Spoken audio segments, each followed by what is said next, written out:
안녕하세요. 반갑습니다. 오늘은 신명기 세 번째 시간부터 시작하겠습니다. 율법의 특별한 규정들 신명기 12장에서 26장까지 내용을 다루도록 하겠습니다. 자, 20장은 전쟁 규정을 다루고 있습니다. 신명기 20장은 전쟁하는 방법에 대해서 규정하고 있습니다. 전쟁에서도 피를 흘리기 때문에 이는 제6계명의 상황법으로 볼 수 있습니다. 전쟁에서 살상은 살인으로 간주되지 않습니다. 가나안 정복을 앞둔 신세대는 앞으로 엄청난 전쟁을 치러야 합니다. 전쟁할 때 어떤 마음의 자세로 전쟁에 임해야 하느냐가 전쟁의 승패에 대단히 중요합니다. 먼저 적군의 군사력이 우세하다고 두려워하지 말라고 권고합니다. 전쟁은 군인의 사기에 크게 달려 있습니다. 그러므로 적의 군사력, 말이나 병거나 군인의 숫자 등에 의해서 압도당하지 않도록 가르치고 있습니다. 이스라엘이 두려워하지 말아야 하는 이유는 애굽 땅에서 기적같이 이스라엘 백성들을 인도하신 하나님께서 함께 하시기 때문입니다. 전쟁터에 가까이 다가가면 제사장이 군인들 앞에서 격려사를 합니다. 마음에 겁내거나 두려워하거나 떨지 말라고 권고합니다. 여호와께서 전쟁 중에 너희와 함께 하시고 그가 적군과 싸우시고 구원하실 것이라고 말을 합니다. 그리고 전쟁에 참여할 수 없는 사람들을 열거합니다. 적과 싸우다가 전사하면 애석하게 여겨질 사람들을 먼저 뽑아냅니다. 새집을 건축하고 아직 낙성식을 하지 못한 사람, 포도원을 만들고 아직 그 과실을 먹지 못한 사람, 여자와 약혼하고 아직 결혼하지 못한 사람은 전쟁에서 제외시켰습니다. 그리고 전쟁에서 사기를 저하시킬 사람들은 제외시켰습니다. 두려워서 마음이 허약한 사람들은 참여하지 못하겠는데 그 이유는 다른 병사들의 사기를 떨어뜨릴 수 있기 때문입니다. 그리고 전쟁 시에 가나안 7족속을 상대할 때와 멀리 떨어진 적과 싸울 때 전쟁하는 방식을 다르게 지시하십니다. 멀리 떨어진 성읍을 칠 때는 먼저 그 성읍에 화평을 선언하라고 말합니다. 만약 그들이 성문을 열면 조공을 바치게 하라고 합니다. 그러나 화평을 거부하고 싸울 경우에는 성읍을 에워싸고 정복하여 남자는 모두 죽이고 오직 여자와 유아들과 가축들은 탈취물로 취하라고 규정합니다. 그러나 가나안 7족속들은 호흡이 있는 자는 모두 멸절하라고 명합니다. 그 이유는 이들의 우상숭배 행습이 너무나 가증하여 만약 이들을 살려두게 되면 이스라엘 백성이 이들의 가증한 행실을 본받아 함께 멸망당할 수 있기 때문입니다. 안타깝게도 이스라엘 역사를 보면 가나안 7족속을 완전히 멸하지 않아 결국 이들의 가증한 우상숭배 풍습을 본받아 이스라엘은 포로로 잡혀가는 신세가 됩니다. 전쟁 시의 벌목에 대해서도 규정하고 있습니다. 과일나무는 찍어내지 말라고 했는데 이는 이들의 음식이 되기 때문입니다. 그러나 과목이 아닌 것은 전쟁에 필요한 기구를 만들기 위해 벌목할 수 있다고 말씀합니다. 자, 9번째, 여러가지 인간관계와 관련된 상황법입니다. 21장에서 22장에서 다루고 있습니다. 자, 21장 1절에서 9절은 피살된 시체가 들에서 발견되었지만 살인자가 누구인지 알지 못하는 경우에 어떻게 처리해야 하는가를 규정하고 있습니다. 자, 이도 살인과 관계된 것이기 때문에 제6계명의 상황법에 해당이 됩니다. 범인을 알 수 없는 피살된 시체가 발견되면 가까운 성읍의 장로들과 재판장들이 그 피살체가 발견된 곳으로부터 각 성읍의 거리를 측정하여 제일 가까운 성읍이 어느 곳인지 결정합니다. 그 성읍의 장로들이 아직 부리지 아니하고 멍에를 매지 아니한 암송아지를 취하여 물이 항상 흐르고 갈지도 않고 씨를 뿌린 일도 없는 골짜기로 그 송아지를 끌고 가서 그 골짜기에서 그 송아지의 목을 꺾을 것이라고 규정합니다. 자, 이때 모든 소송의 판결권을 가진 제사장도 참석해야 합니다. 암송아지의 목을 꺾은 장로들은 그 위에 손을 씻으면서 말하기를 우리의 손이 이 피를 흘리지 아니하였고 우리의 눈이 이것을 보지도 못하였나이다 라고 고백하게 했습니다. 손을 씻는다는 것은 결백을 상징하는 행위입니다. 이들은 무죄한 피를 흘린 죄를 이스라엘 중에서 용서해 달라고 기도합니다. 그러면 무죄한 자의 피를 흘린 죄를 용서하신다고 약속하셨습니다. 이렇게 해야 하는 이유는 무죄한 자의 피를 흘린 죄가 약속의 땅을 더럽히지 않도록 하기 위함입니다. 이 사건은 그리스도의 십자가의 죽음을 예표합니다. 송아지의 목을 꺾는 행위가 속죄를 의미하는가 아니면 무죄한 자의 죽음을 재현하는 행위인가에 대해서는 학자들마다 논란의 여지가 있습니다. 그러나 한 가지 확실한 것은 멍에를 매지 아니한 암송아지의 죽음을 통하여 무고히 흘린 피가 용서받은 사실은 무죄하신 예수 그리스도의 십자가의 죽음을 통하여 죄인들의 죄가 용서받은 대속의 모형임을 부정할 수가 없습니다. 자, 오늘날 이 본문의 메시지를 적용할 곳은 많습니다. 우리나라에만 해도 수십만의 태아들이 낙태로 죽어가고 있습니다. 태아도 생명인데 성경을 알지 못하는 사람들은 태아의 죽음에 대해서 전혀 죄책감이 없습니다. 그리고 뉴스를 통해 수많은 살인사건 소식을 접합니다. 자, 어떤 경우에는 범인이 잡히지 않는 경우도 있습니다. 자, 이런 살인의 소식을 들을 때 우리 기독교인들이 감당해야 할 사명이 있습니다. 예수 그리스도의 보혈의 능력을 믿고 이들 무고한 피들로 인하여 이 땅이 더러워지지 않도록 중보기도할 필요가 있는 것입니다. 그래서 그리스도인들은 첫째는 절대 낙태하지 말아야 되고요. 또 우리가 낙태 소식이나 또 살인의 얘기를 들을 때 예수님의 보혈을 의지하고 용서해달라고 중보기도해야 할 책임이 우리 그리스도인께 있습니다. 그래야지 이 땅이 피로 더러워지지 않게 됩니다. 자, 신명기 12장에서 26장에 나오는 많은 상황법들이 10계명, 5계명에서 10계명, 10번째 계명과 관련이 있습니다. 이들 계명은 인간관계와 관련된 계명들로서 이웃사랑의 정신이 핵심입니다.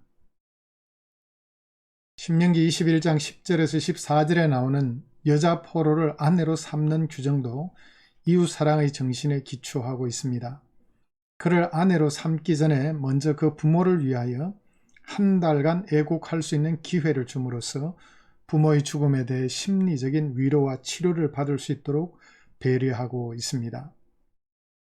그리고 비록 포로의 신분이지만 일단 아내로 삼았던 자는 만약 그가 변심하여 내보낼 경우에 그녀의 인격을 존중하여 팔지 못하도록 규정하고 있습니다.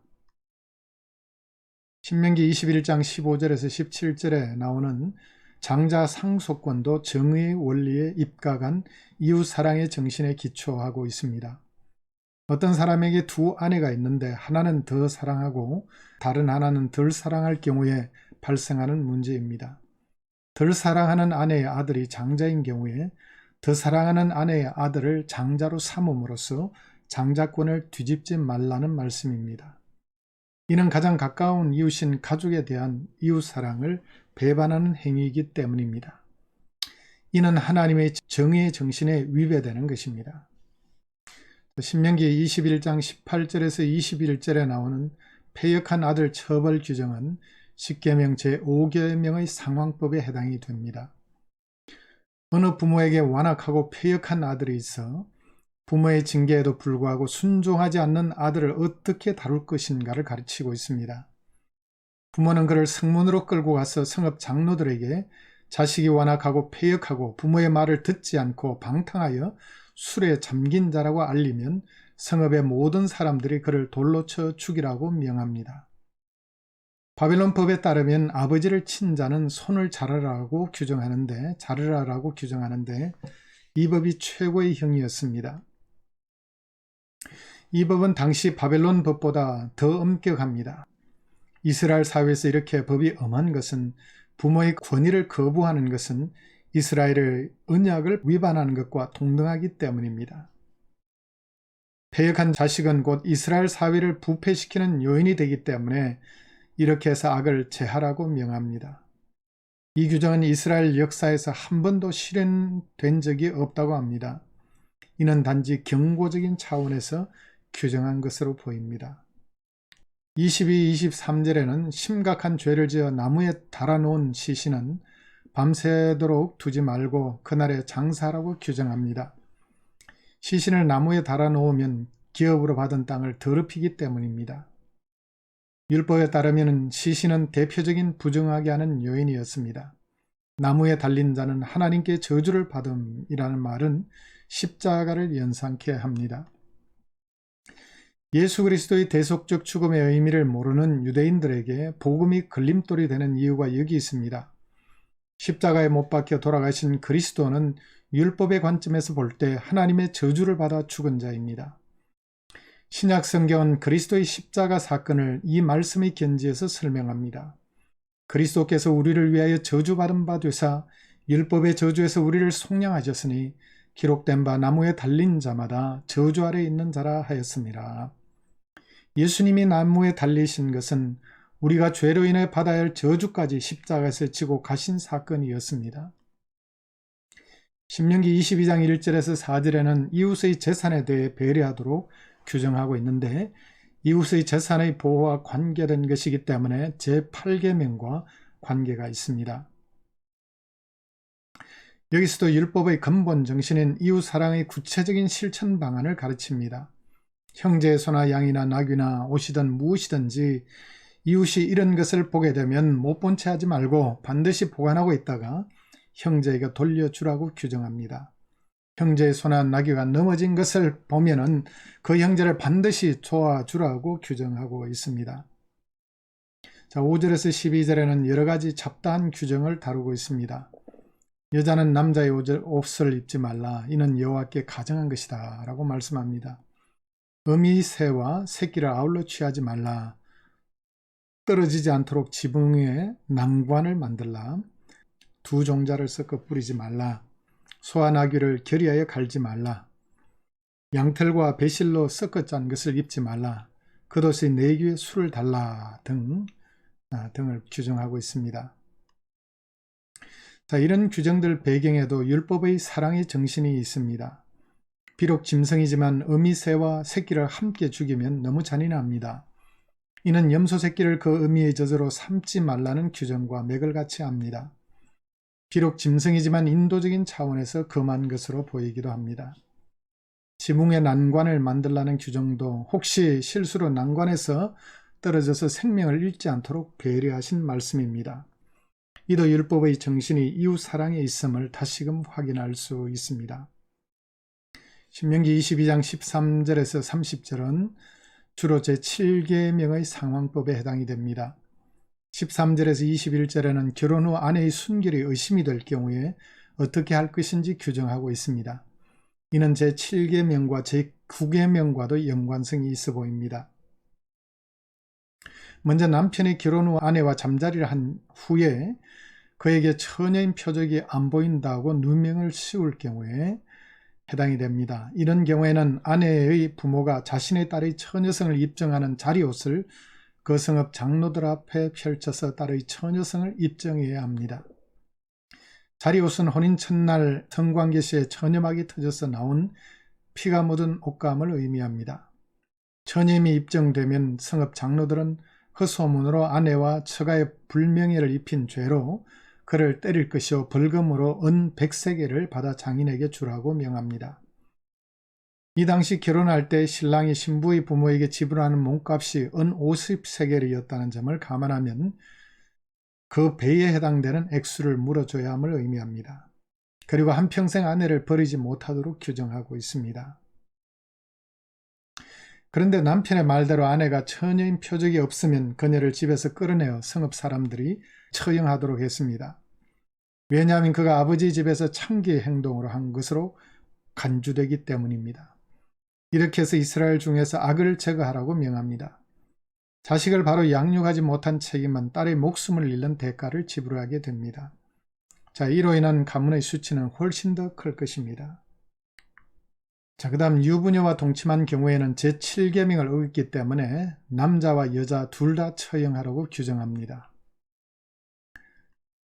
자, 어떤 남자가 다른 남자와 약혼한 여자를 강간하게 되면 성읍에서냐 들판에서냐에 따라 처형 방법이 달라집니다. 성읍에서 강간했다면 둘 다 죽이라고 명합니다. 그 이유는 여자가 소리를 지르지 않았기 때문입니다. 이는 어떤 의미에서 합의에 의한 간음으로 간주되기 때문입니다. 그러나 들판에서 강간이 발생했다면 남자만 처형하라고 규정합니다. 이는 여자가 소리를 질러도 도와줄 사람이 없기 때문입니다. 약혼녀의 경우에 이렇게 엄격한 법을 적용하는 이유는 당시 이스라엘 사회에서 약혼한 사람은 신부의 몸값을 지불하고 결혼 수속이 진행되거나 끝났기 때문입니다. 간음죄의 경우에는 둘 다 처형함으로써 너희 가운데서 악을 제거하라고 명합니다. 간음죄에 대해서 이렇게 엄격한 이유는 가나안 7족 속의 주된 죄가 우상 숭배와 함께 다양한 형태의 간음죄들이 있기 때문에 가나안의 타락한 문화가 전파되어 이스라엘 사회를 타락시키는 것을 막기 위한 조치였을 것입니다. 만약 약혼하지 않은 처녀와 동침하다가 발각이 되면 남자는 처녀의 아버지에게 신부의 몸값에 해당하는 은 53개를 지불하고 그를 아내로 삼고 평생토록 버리지 못하도록 규정하고 있습니다. 30절에는 아버지의 아내를 범하지 못하도록 규정하고 있는데 이는 계모와 관계를 염두에 둔 말씀입니다. 자, 10번째 기타 규정들입니다. 신명기 23장에도 여러 가지 규정을 다루고 있습니다. 먼저 총회에 들어오지 못하는 사람들을 열거하고 있습니다. 총회는 이스라엘 남자들로 구성되어 있고 의사결정이나 절기참여나 전쟁에 모병될 수 있는 사람들입니다. 자, 거룩하신 하나님을 모신 공동체이기 때문에 이스라엘 총회에 들어올 수 있는 사람은 언약의 일부로서 의식적 정결이 요구되었습니다. 그래서 부정한 사람이나 외부인은 참여에 제한이 있었습니다. 고환이 상한 자와 음경이 잘린 자는 총회에 들어갈 수 없고 사생자는 10대 이르기까지도 총회에 들어갈 수 없었습니다.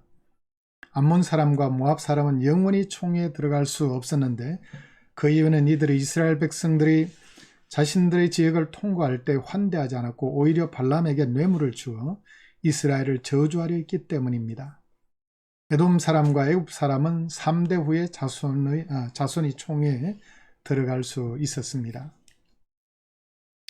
자, 9절에서 14절에는 전쟁 중 진영을 거룩하게 하는 방법을 소개합니다. 이스라엘의 전쟁은 하나님이 이끄시는 거룩한 전쟁이기 때문에 백성의 거룩함이 요구되었습니다.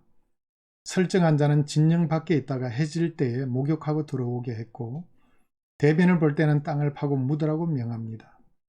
여호와께서 이스라엘 진중에 계시기 때문에 진영의 불결함을 제거해야 했습니다. 15, 16절에는 주인을 피하여 이스라엘 성읍으로 도망쳐온 종을 돌려보내지 말라고 규정합니다. 여기서 말하는 종은 히브리인 종이 아니라 타국으로부터 도망쳐온 종을 가리킵니다. 고대 근동의 대부분의 나라들은 도망친 종에 대해 인도하도록 조약에 담고 있으나 이스라엘의 이 법은 이런 관점에 있어서 매우 독특합니다. 그뿐 아니라 그 종이 성읍 중에 살 수 있도록 배려하고 압제하지 말도록 규정하고 있습니다. 도망친 종은 많은 경우에 주인의 학대를 견딜 수 없어 도망친 경우들입니다.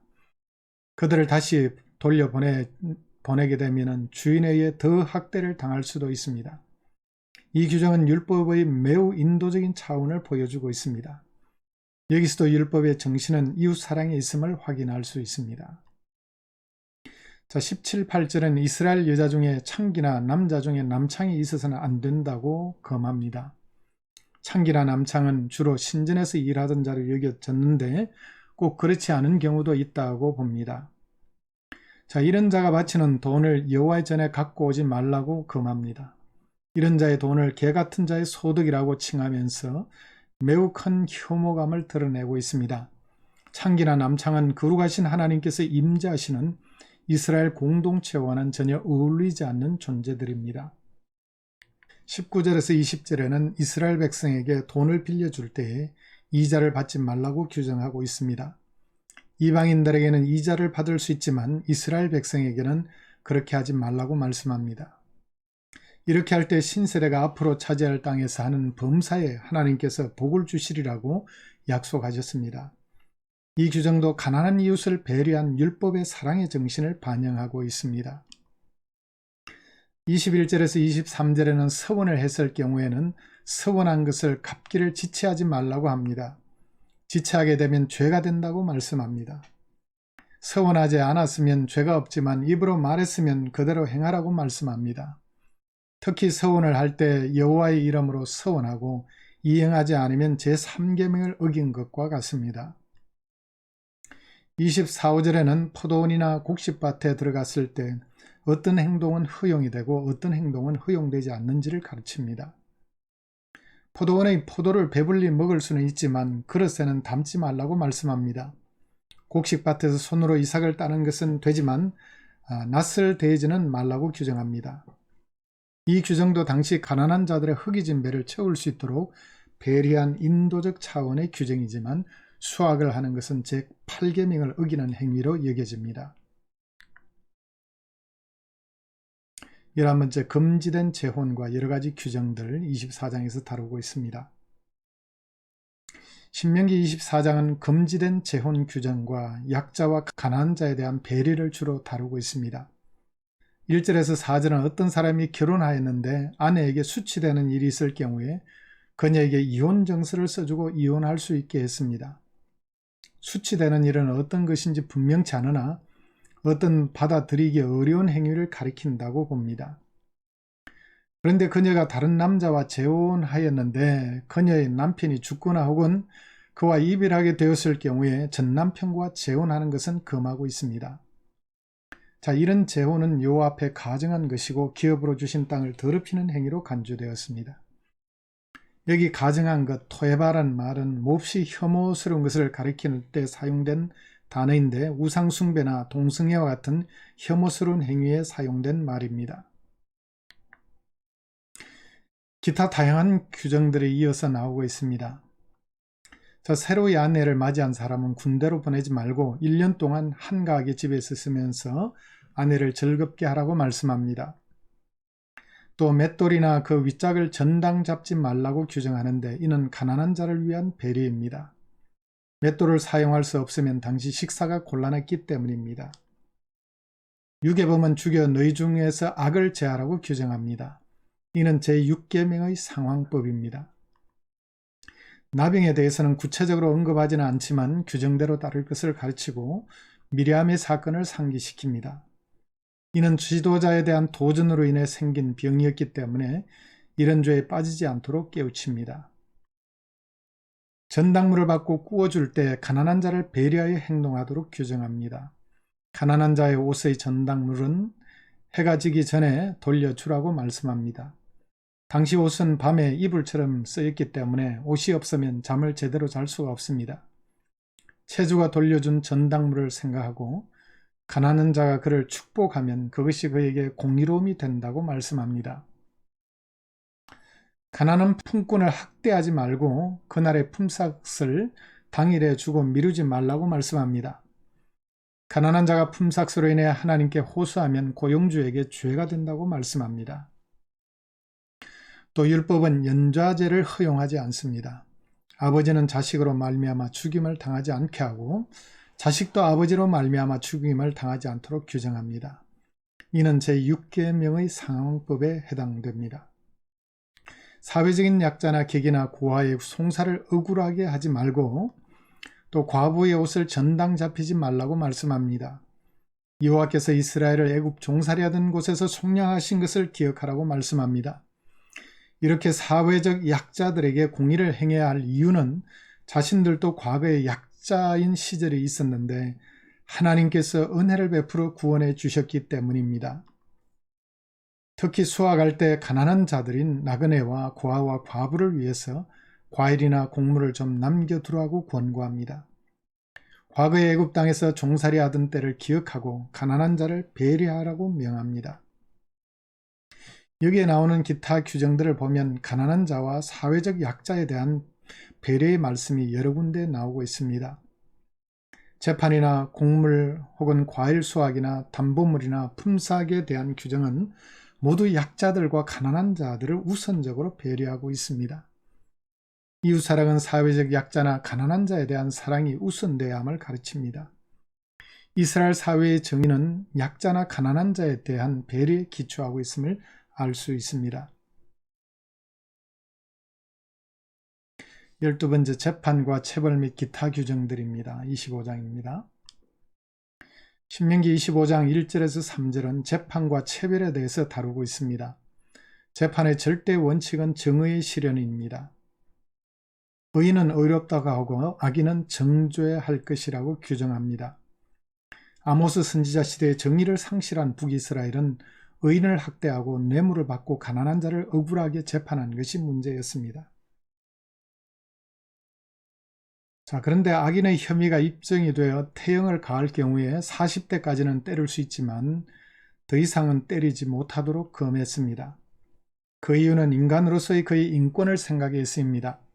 죄인을 죄인으로 정죄하지만 그럼에도 불구하고 하나님의 형상으로 창조된 사람의 기본적인 가치를 존중하는 하나님의 사랑과 정의를 보여주고 있습니다. 유대인들은 이 율법을 어기지 않기 위해서 태형 시에 혹 실수로 40대를 넘기지 않도록 39대까지만 때린다고 잘 알려져 있습니다. 바울은 여러 번 40에 하나 감하는 매를 맞았다고 고백하고 있습니다. 4절에는 곡식을 타작하는 소에게 망을 씌우지 말라고 규정하고 있는데 하나님의 자비하심은 짐승까지 배려하고 있습니다. 소가 타작을 하면서 배가 고프면 자유롭게 먹을 수 있도록 배려한 말씀입니다. 바울은 사역자들에게 적절한 사례를 하는 것이 정당함을 변증할 때에 이 말씀을 사용했습니다. 5절에서 10절은 죽은 형제에 대한 계대결혼 규정을 다루고 있습니다. 형제 중에서 아들을 낳지 못하고 죽은 형제를 위해서 그 과부를 취하여 대신 자식을 낳아주도록 규정하고 있습니다. 자, 이런 계대결혼의 목적은 죽은 사람의 유산이 그 집안을 빠져나가지 않도록 하기 위한 조치였습니다. 이는 또한 죽은 사람의 계보가 끊어지지 않도록 배려한 것입니다. 아브라함 언약의 복 중에 하나는 자손의 복인데 계보가 끊어지게 되면 언약의 복을 상실한 가문이 되기 때문입니다. 만약 형제가 계대 결혼을 회피하게 된다면 공동체로부터 상당한 추분을 당하게 됩니다. 죽은 형제의 과부는 성문으로 나아가 장로들, 법정이었죠. 장로들에게 자신의 남편의 형제가 그의 형제 이름을 잊기를 싫어하여 남편의 형제된 의무를 행하지 않는다고 알립니다. 그러면 성읍의 장로들이 그를 불러다가 확인한 후에 여전히 동일한 생각이면 형제의 아내가 장로들 앞에서 그의 발에서 신을 벗기고 그의 얼굴에 침을 뱉으며 말하기를 형제의 집을 세우기를 절개 아니한 자에게 이같이 할 것이라고 말합니다. 그리고 그에게 신벗김 받은 자의 집이라는 오명을 씌웁니다. 자, 이런 추문을 통해서 죽은 형제의 의무를 회피하지 못하도록 사회적인 금기를 만들었습니다. 자, 11절과 12절에는 남편이 다른 남자와 싸울 때 부인이 하지 말아야 할 금기사항을 규정하고 있습니다. 아내가 남편을 돕기 위해서 상대방 남자의 성기를 잡으면 그의 손을 찍어버리라고 가혹한 규정을 두고 있습니다. 남편을 구하고자 하는 아무리 선한 동기라 할지라도 한 남자의 부인이 다른 남자의 성기를 잡는 일은 있어서도 안 될 일입니다.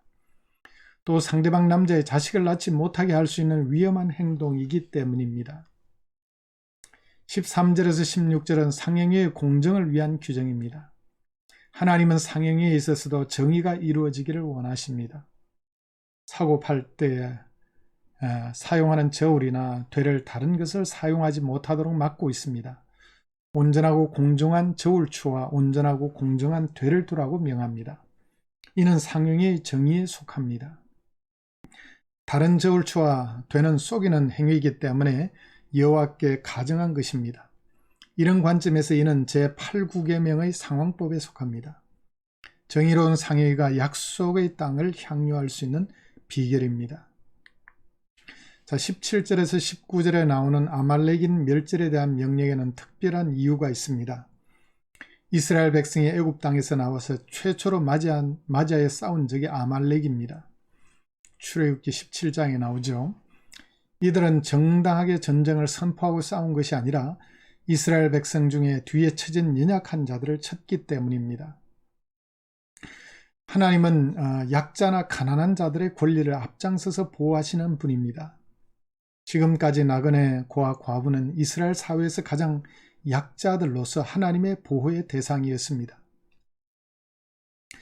자, 추수할 때 이들을 위해서 수확물을 남겨두라고 하셨고, 재판에서 이런 약자들의 권익이 묵살되지 않도록 공정하게 재판하라고 명하셨습니다. 이스라엘 백성 중에 연약한 자들이 뒤처지기 마련인데 이들은 치는 것은 하나님의 정의와 심기를 건드린 것이나 마찬가지였습니다. 그래서 이스라엘 백성이 가나안 땅에 정착한 후 이들을 천하에서 제거하라고 명하신 것입니다. 하나님의 정의는 약자들에 대해서는 긍휼과 자비로 나타나지만 약자들을 압제하는 불의한 악인들에 대해서는 때로는 무자비한 응징으로 나타나기도 합니다. 자, 13번째 토지의 첫 소산과 3년마다 드리는 11조에 대한 규정입니다. 26장에 나옵니다. 신명기 26장에는 토지의 첫 수확 그리고 매 3년마다 드리는 11조에 대해서 강론하고 있습니다. 이스라엘 백성이 가나안 땅에 들어가서 토지의 모든 소산의 첫 수확을 하나님께서 정하신 곳으로 갖고 가서 제사장 앞에서 첫 소산을 드리면서 예배자가 어떻게 고백해야 하는지를 기록하고 있습니다. 자, 이스라엘 남자들은 3대 절기에 성소 성전에 올라가 하나님께 예배했는데 3대 절기는 모두 농산물 수확을 하나님께 드렸습니다. 자, 6월절 무교절에는 보리 수확을, 77절에는 밀 수확을, 수장절에는 여름 과일 수확을 드렸습니다. 하나님은 빈손으로 예배하러 오지 말라고 명하셨습니다. 예배자는 땅의 첫 소산을 갖고 와서 드리면서 이렇게 소산을 드릴 수 있는 것은 하나님께서 조상들에게 약속하신 땅을 주셨기 때문이라고 고백합니다. 제사장은 첫 소산을 받아 여호와의 제단 앞에 놓습니다. 그런 다음 예배자는 몇 가지를 고백합니다. 그 중에 두드러진 내용은 애굽에서 종살이하면서 고통으로 인해 부르짖을 때 하나님께서 구원하신 사실과 젖과 꿀이 흐르는 가나안 땅으로 인도하신 은혜를 고백합니다. 그 땅에서 난 토지 소산의 만물을 하나님께 갖고 왔다고 고백하면서 하나님께 경배합니다. 또 하나님께서 주신 복으로 인하여 레인과 객과 함께 즐거워하도록 명하고 있습니다. 구약의 이 첫 소산에 대한 규정은 우리에게 헌금의 정신을 깨우쳐 줍니다. 헌금은 전적으로 하나님의 은혜에 감사해 드리는 헌물입니다. 그 감사는 우리를 죄악 가운데서 구원하신 구원의 은혜에 대한 감사요, 우리에게 천국을 향유하게 하신 하나님의 은혜에 대한 감사입니다. 하나님 나라는 미래적인 의미도 있지만 현재적인 의미는 예수님을 믿음으로 말미암아 하나님의 통치 아래 들어가게 된 것을 가리킵니다. 우리가 하나님 나라의 일원이 된 것은 은혜 중의 은혜요, 감사의 조건이요, 헌금을 드리는 이유입니다. 이스라엘 백성은 매년 중앙성소에 드리는 11조가 있었고 매 3년마다 자신의 성읍의 레위인과 가난한 사람을 위해 드리는 11조, 이렇게 두 종류의 11조가 있었습니다. 여기서는 매 3년마다 드리는 11조를 다루고 있습니다. 이 11조는 구제전용 11조인데 기업을 분배받지 못한 레위인과 객과 고아와 과부에게 주라고 명합니다. 21조를 드릴 때 고백하는 기도의 내용은 자신이 부정한 몸으로 이 성물을 먹거나 준비하지 않았고 이방 풍속을 따라 이 헌물을 사용하지 않은 사실을 고백합니다. 오직 여호와의 말씀대로 순종하여 드린 사실을 고백하면서 젖과 꿀이 흐르는 땅에 복을 주시도록 기도드립니다. 자, 마지막으로 결론입니다. 26장 16절에서 19절입니다. 신명기 26장 16절에서 19절은 신명기 5장에서 26장의 전체적인 결론과 같습니다. 하나님께서 규례와 명령과 법도를 지키도록 명하신 더 근원적인 이유를 밝히고 있습니다. 이는 더 깊이 아브라함 언약에 기초하고 있습니다. 나는 내 하나님이요 너는 내 백성이다 라는 점을 염두에 두고 계명을 지키도록 요구하십니다. 내가 오늘 여호와를 내 하나님으로 인정하고, 이것은 나는 내 하나님이란 말씀이죠. 너를 그의 보배로운 백성이 되게 하시고 너는 내 백성이라는 말씀입니다. 그래서 나는 내 하나님이요 너는 내 백성이다. 이 말씀을 언약 공식이라고 얘기합니다. 자, 이는 시내산 언약을 재확인하는 말씀입니다.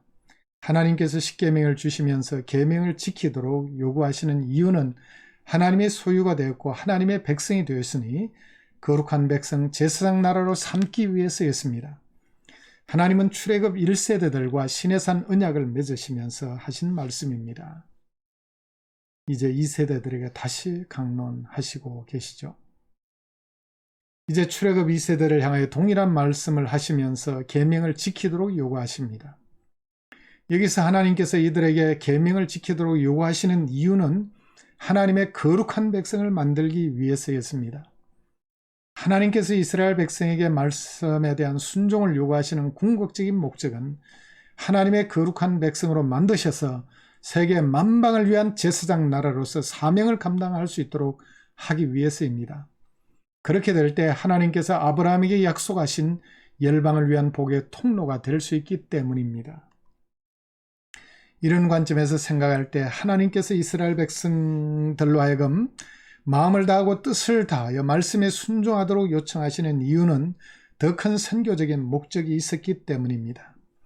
이를 위해서 아브라함을 부르셨고 이를 위해서 이스라엘을 애굽에서 구출하셨고 이를 위해 가나안 땅을 주시려고 준비하고 계신 것입니다. 자, 이번 시간까지 강의하겠습니다.